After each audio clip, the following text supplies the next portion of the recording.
Hey y'all, welcome back to my channel. I'm Sachiya Shardai, and in today's video I'm going to be talking about being a woman of God.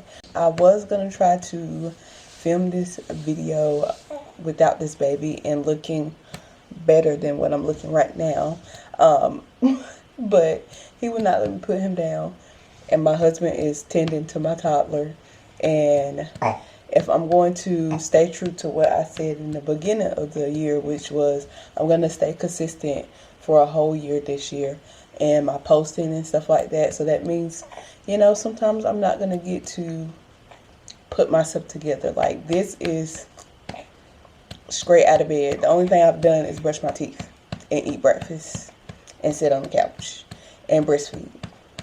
That's all I got. But at least my hair is done, so I can look semi-decent, okay? But let's talk about it. So as I enter my 30s this year, and as I am now a mother of 3, I have my 16-year-old stepdaughter, who is just that's my baby girl, so that's my daughter.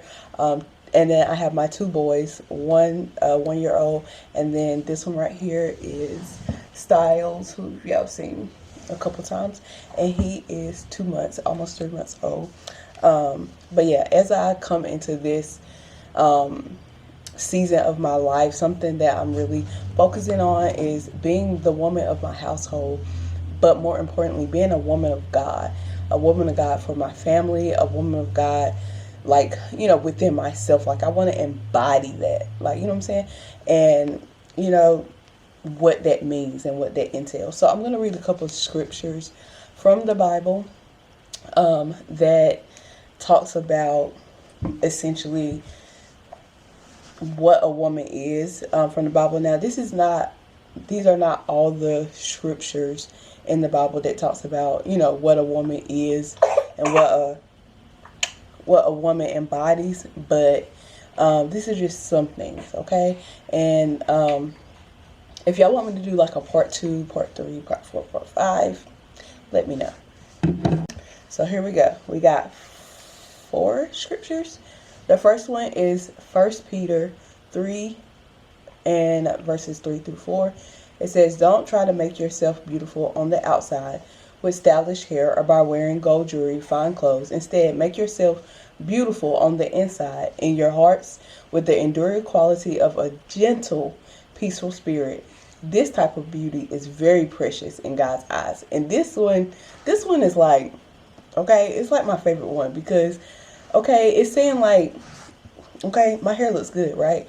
But if I'm not gentle, if I'm giving mean girl, if I'm giving controlling, if I'm giving aggressive, if I'm giving ugly, if I'm not being a good mother or a good daughter or a good wife, like, God don't care about this, okay? He like, where's the gentleness, okay? Where's the peaceful spirit that you're supposed to embody? And I think this is important too, because I've been saying like this whole time, like, I want to live a soft life. Like, I just want to be soft. And, that's really me wanting to be a stay-at-home mom, but that's another conversation. But this is like a scripture that stands out to me because it's like, no, you're supposed to be soft. Like, when people see you as a woman of God, you're supposed to be gentle. You're supposed to be peaceful. You're supposed to embody like this soft beauty, this like very knowledgeable, very gracious, intelligent woman. That's what people are supposed to see when they see you as a woman of God. Okay, scripture number 2. It says, "A wise woman builds her house, while a foolish woman tears hers down with her own hands." And this one is stuck out to me because I am a new home owner, and while that's a physical house, it's just like keeps putting to the forefront of like, girl, this is your house, is your family, your home, that little family that you are establishing, that you are nurturing.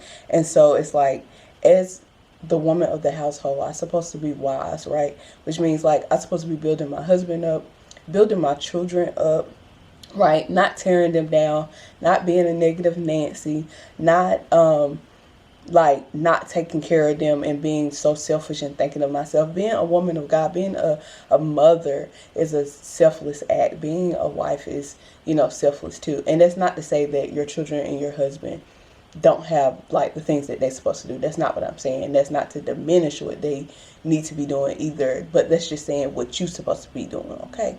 Focus on you, okay? Now, I did not tell y'all what that scripture was. That was Proverbs 14:1. The next one is Jeremiah 9:20. Now you women, hear the word of the Lord. Open your ears to the words of his mouth. Teach your daughters how to wail. Teach one another a lament.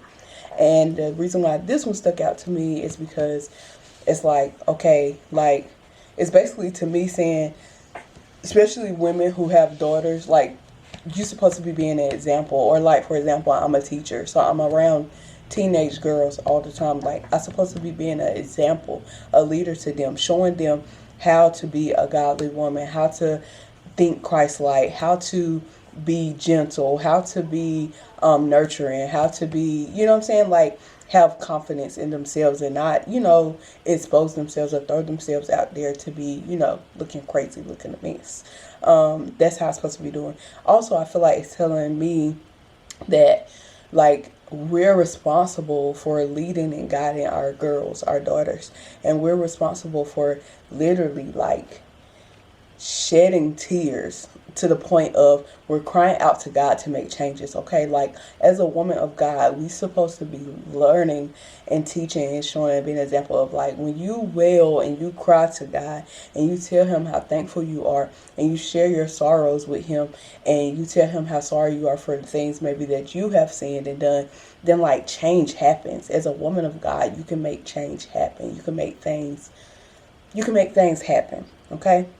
And then my last one, let's see, Proverbs 31:26. And as y'all know, Proverbs 31 is like a super, super popular area in the Bible that women of God, compare themselves. So that's why I want to give y'all a couple of scriptures that wasn't Proverbs 31.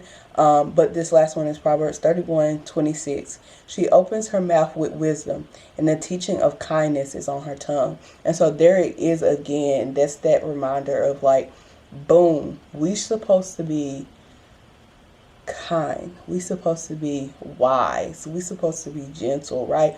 Our tongues, our mouth should not be cussing, because girls that cuss, that's ugly anyways, okay? It's giving dirty. It's giving you're not intelligent. I'm sorry. That's what it's giving. But mainly it's giving, like, you're not a woman of God. You're not gentle. Cursing is, like, so harsh, okay? But that's not the only thing. We shouldn't be cursing. We shouldn't be speaking super badly. Now, I know, sometimes we all gossip or we all talk about things in our intimate settings with our family or with our homegirls or anything like that. But I'm saying, like, you literally just blaspheming and talking bad and tearing down other women and tearing down your family or tearing down your kids or tearing down your husband or whoever the case may be. Like, our tongue, our mouth is supposed to speak wisdom, supposed to speak kindness about people.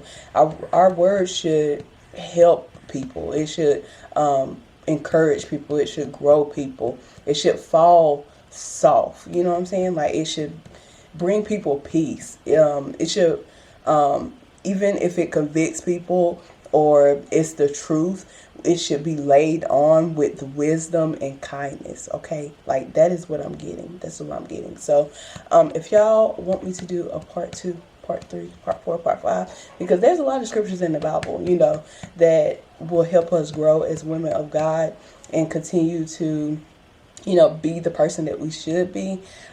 This video I'm most excited to post, and I'm actually going to share this on my other platforms so that I can gravitate more people to this video, because I feel like that's probably the most important thing to me right now is who I am as a woman of God, and what does that look like in my everyday life? What does that look like in my interaction with people I come into contact with on a daily or on a weekly basis? Like, what does that look like for me, and what does God want me to be, and what does God want me to do as a woman of God.